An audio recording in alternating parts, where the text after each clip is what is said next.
When I got married, I thought I was the perfect wife. Me too. And you still do. Yes, I do. I'm a Virgo, and we usually aim for perfection. So seeing myself as less than accomplished in this area just wasn't an option.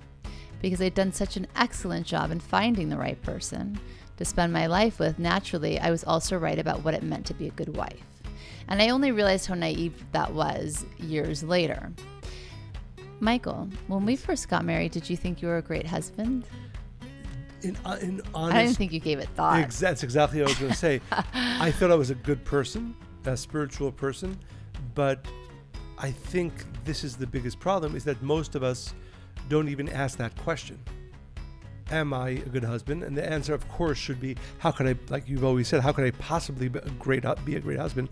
I have never done this before. And even if you're in a marriage for 1 year, well, I've only been doing this for a year, and who knows if I'm doing it well. Because I think it's tied into self-worth. Like you just said, I'm a good person, I'm a spiritual person. Anybody should be happy to have me.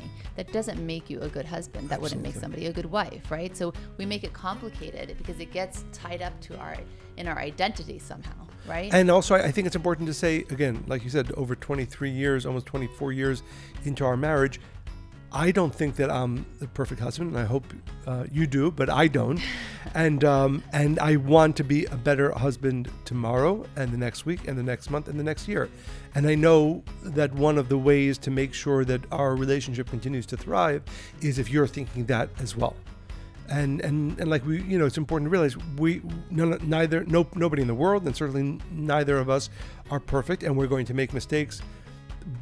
And I have found that often it's from the mistakes that we make, if we're willing to learn from them and come together after them, it's actually one of the greatest ways relationships grow.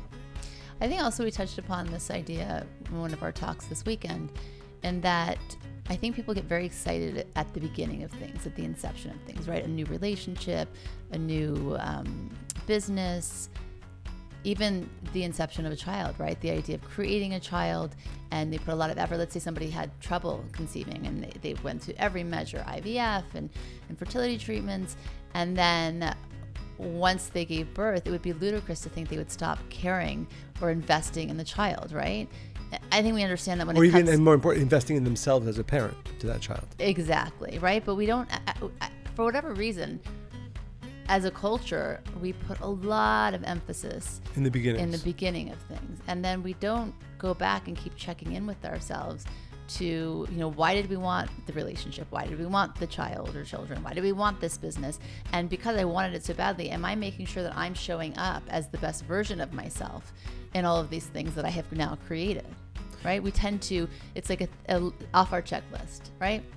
And we think that we'll just coast through now. The hard part, falsely we believe this, the hard part was finding it or creating it.